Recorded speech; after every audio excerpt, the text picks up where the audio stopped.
বিশ্ব মুসলমানদের ঐক্যবদ্ধতার আহ্বান জানালেন ইমাম Khamenei.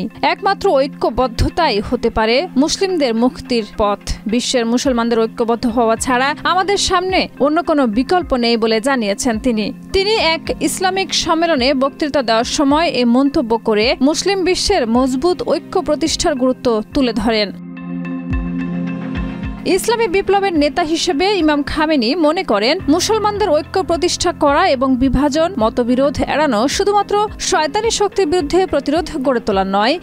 Colour expert, George sap এবং মাইল্ড অন হ্যান্ডস টেকনোলজি সমৃদ্ধ অরিক্স ক্রিস্টাল ওয়াশ আপনার বরং মুসলিম বিশ্বের হারানো অধিকার ও স্বার্থ রক্ষায় একটি শক্তিশালী ভিত্তি হিসেবে কাজ করে।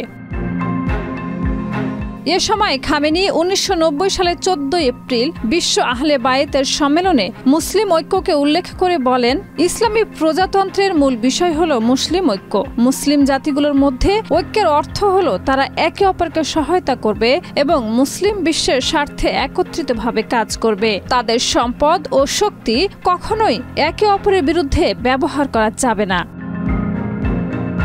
1995 সালের 15 আগস্ট বিপ্লবী প্রতিনিধিদের সাথে বৈঠকেও মুসলিম জাতিগুলোর মধ্যে ঐক্য প্রতিষ্ঠার মানে হলো তারা একে অপরকে সাহায্য করবে এবং মুসলিম বিশ্বের প্রতিটি সমস্যায় একত্রিতভাবে এগিয়ে যাবে বলেও জানিয়েছিলেন খামেনি।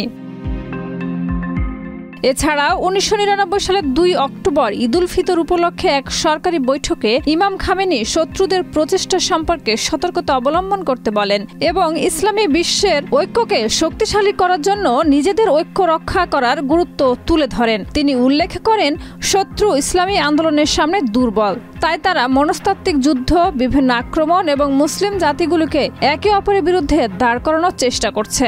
মুসলিমদের ঐক্য বজায় রাখতে হবে যাতে শত্রুর কোনো ষড়যন্ত্র সফল না হয় বলে উল্লেখ করেছেন আয়াতুল্লাহ আলী খামেনি।